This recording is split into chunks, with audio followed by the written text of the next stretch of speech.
À la naissance, il existe un stock de cellules appelé ovocytes dans l'ovaire de la petite fille. À partir de la puberté et jusqu'à la ménopause, un ovule est expulsé chaque mois par l'un des deux ovaires. Il est alors recueilli par le pavillon de la trompe.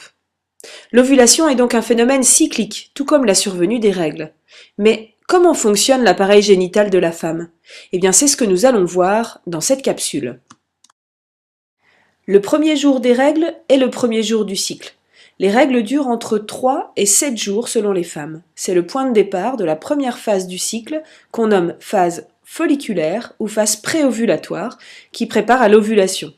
Cette phase dure théoriquement 14 jours, mais cela est très variable selon les femmes. Au 14e jour a donc lieu l'ovulation, c'est-à-dire l'expulsion de l'ovule par l'ovaire. Puis se déroule la phase post-ovulatoire ou encore phase lutéale qui a une durée de 14 jours également. Étudions maintenant ces deux phases l'une après l'autre. La phase préovulatoire tout d'abord. Au début du cycle, plusieurs ovocytes se préparent à être expulsés. Ils sont contenus dans des follicules. Un follicule est un ensemble constitué d'un ovule ou ovocyte entouré d'un grand nombre de cellules folliculaires dont on voit le noyau ici en violet. Parmi tous les follicules, un va alors dominer sur les autres et va se mettre à grossir. C'est lui qui expulsera l'ovocyte au 14e jour. Mais pourquoi le follicule grossit-il comme on le voit sur ce schéma? Ceci est dû à une hormone appelée FSH, l'hormone folliculostimulante. Celle-ci est fabriquée par l'hypophyse, qui est une petite glande située ici à la base du cerveau. Comme son nom l'indique, cette hormone va venir stimuler les follicules dans l'ovaire. Sous l'action de la FSH, les cellules folliculaires qui entourent l'ovocyte se multiplient. Ainsi, le follicule grossit. Or, les cellules folliculaires fabriquent elles-mêmes une hormone, l'œstrogène. Donc plus on avance dans le cycle, et plus le nombre de cellules folliculaires augmente, et plus le taux d'œstrogène augmente également. Ce fort taux d'œstrogène va avoir une action sur l'utérus, et tout d'abord sur la muqueuse de l'utérus ou endomètre. En effet, le fort taux d'œstrogène va permettre l'épaississement de l'endomètre, comme on le voit ici. L'œstrogène agit également sur le col de l'utérus. En effet, le col de l'utérus fabrique une substance qu'on appelle la glaire cervicale. Cette glaire cervicale est très dense et elle obstrue le col pendant tout le cycle, empêchant ainsi le passage des spermatozoïdes. Mais lorsque le taux d'œstrogène est fort, le maillage de la glaire cervicale se relâche et permet ainsi le passage des spermatozoïdes. Vous voyez donc que le follicule lui-même envoie des messages à l'utérus et au col de l'utérus pour donner des informations sur son stade de croissance. Ainsi, l'utérus sera prêt à recevoir un éventuel embryon s'il y a fécondation de l'ovule par un spermatozoïde. Cela va même plus loin, puisque quand le follicule est suffisamment gros, le taux d'œstrogène qu'il sécrète est fort. Or, un fort taux d'œstrogène provoque ce qu'on appelle un rétrocontrôle positif sur l'hypophyse. Ceci entraîne alors une forte libération d'une nouvelle hormone appelée la LH. Or, un fort taux de LH dans le sang entraîne la rupture du follicule et donc l'ovulation. L'ovule entre alors dans la trompe, où il sera peut-être fécondé s'il y a un rapport sexuel. L'ovule peut vivre 24 heures dans les voies génitales de la femme, et les spermatozoïdes entre 3 et 5 jours.